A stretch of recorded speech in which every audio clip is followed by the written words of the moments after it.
नमस्कार, मी लताच रेसिपीमध्ये तुमचं सर्वांचं पुन्हा एकदा मनापासून खूप खूप स्वागत. तर मी आज दाखवते तुम्हाला सुकी मटकी बनवून की तुम्ही टिफिनला नेऊ शकता. सकाळी मी भिजत ठेवलेली, रात्री मी एक नॅपकिनमध्ये तिला फोल्ड करून ठेवलेली. तर तुम्हाला दाखवते तिला किती छान मोड आलेले आहेत. हे खूप छान असे मोड आलेले आहेत. तर मी तुम्हाला ह्याची उसळ करून दाखवते. चला तर पाहूया मी मटकीची उसळ बनवते. उसळ बनवण्यासाठी मी घेतलेले आहेत 2 कांदे, टोमॅटो आपल्याला बारीक असे छान कट करून घ्यायचे आहे. तर मी ते कट करते.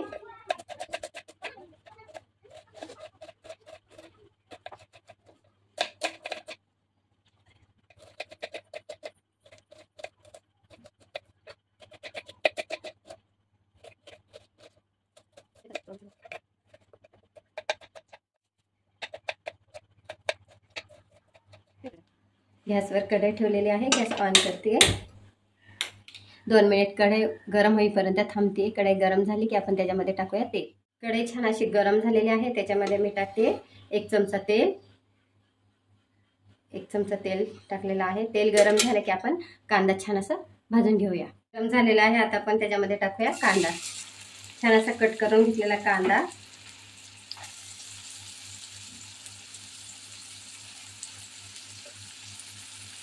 कांदा मस्त आपल्याला कलर येईपर्यंत फ्राय करून घ्यायचा आहे. गॅस खूप फास्ट नाही ठेवायचा, स्लो मीडियम फ्लेमवरती ठेवायचा आहे.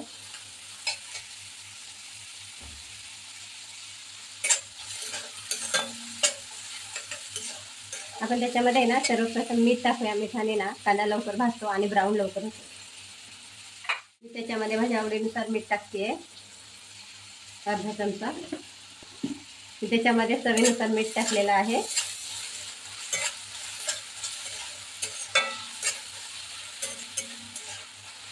मीठ टाकले ना कांदा लवकर भाजतो. हा कांद्याला लवकर कलर येईल, छान असा कलर येईल. कांदा छान असा ब्राऊन करून घ्यायचा आहे आपल्याला. मग त्याच्यामध्ये टाकूया टोमॅटो. कांदा ब्राऊन होतच आलेला आहे, ब्राऊन झालेला आहे. आता मी टाकते त्याच्यामध्ये टोमॅटो. 2 टोमॅटो घेतलेले आहेत.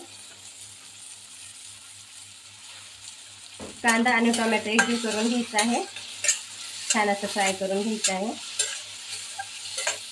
टोमॅटो नरम होईपर्यंत आपल्याला छान असं तेलामध्ये फ्राय करून घ्यायचं आहे. मी मीठ ऑलरेडी टाकलं होतं कांदा फ्राय करताना. कांदा फ्राय करून घेतलेला आहे. गॅस बारीकच ठेवलेला आहे. खूप फास्ट गॅसवरती आपल्याला हे भाजून घ्यायचं नाही आहे. टाकूया त्याच्यामध्ये हळद, लाल तिखट, धना पावडर, जिरं पावडर. आपापल्या आवडीनुसार तिखट टाकायचं. मला खूप तिखट नको आहे म्हणून मी अर्धा टेबलस्पून लाल तिखट घेतलेलं आहे घरचं, ते टाकते. अर्धा चमचा हळद, अर्धा चमचा धना पावडर.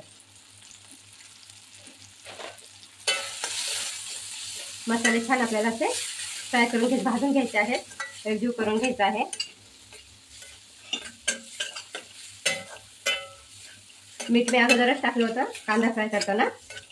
तर ह्याच्यामध्ये मी थोडंसं बेडगी मिरची मसाला टाकते की त्याने मिसळला छान असा कलर येईल. हा बेडगी मिरची मसाला आहे. हा तिखट नसतो, हा फक्त कलर येण्यासाठी असतो. तर मी कलर येण्यासाठी हा बेडगी मिरची मसाला टाकते. आता आपण टाकूया ह्याच्यामध्ये छान अशी धुवून घेतलेली मटकी.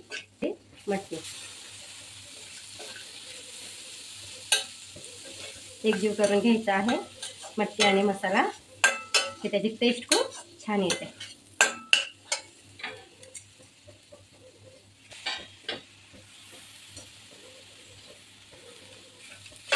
थोडंसं अर्धा ग्लास पाणी ओतायचं आहे, कारण की मटकी छान भिजलेली आहे आणि तिला छान मोड आलेले आहेत. त्यामुळे ती लवकर शिजते. नुसत्या वाफेवर पण शिजते. पण आपण अर्धा ग्लास त्याच्यामध्ये पाणी ओतूया. आठवड्यातून एकदा तरी घरी मटकी बनवली पाहिजे. मटकी खूप पौष्टिक असते आणि खायला पण खूप टेस्टी असते. लहान मुलांना तुम्ही डब्यामध्ये मटकीची उसळ देऊ शकता. अर्धा ग्लास पाणी ओतणार आहे, फक्त अर्धा ग्लास. आपल्याला मटकी ही वाफेवर शिजवून घ्यायची आहे. पाणी खूप नाही ओतलं तरी चालेल. मी अर्धा ग्लास पाणी ओतलेलं आहे. आता आपण हिला वाफेवर शिजवून घेऊया. मी झाकण ठेवते.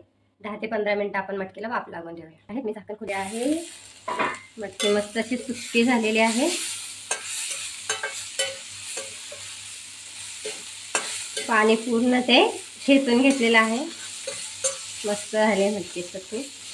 तर आपण ती एका बाउलमध्ये काढून घेऊया. खूप छान झालेली आहे मटकी. हे दाखव. आपण त्याच्यामध्ये थोडीशी कोथिंबीर घालूया.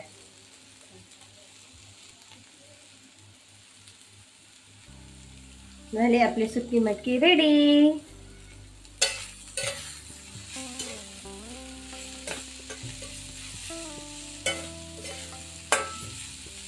तुम्हाला जर माझा व्हिडिओ आवडला असेल तर लाईक, शेअर, सबस्क्राईब करा. बेल आयकॉनला क्लिक करा. मटकी तुम्ही चपाती, भाकरी किंवा ब्रेड बरोबरही खाऊ शकता. तुम्हाला जर माझा व्हिडिओ आवडला असेल तर लाईक, शेअर आणि सबस्क्राईब करा. बेल आयकॉनला क्लिक करा आणि कमेंट्समध्ये नक्की कळवा. धन्यवाद.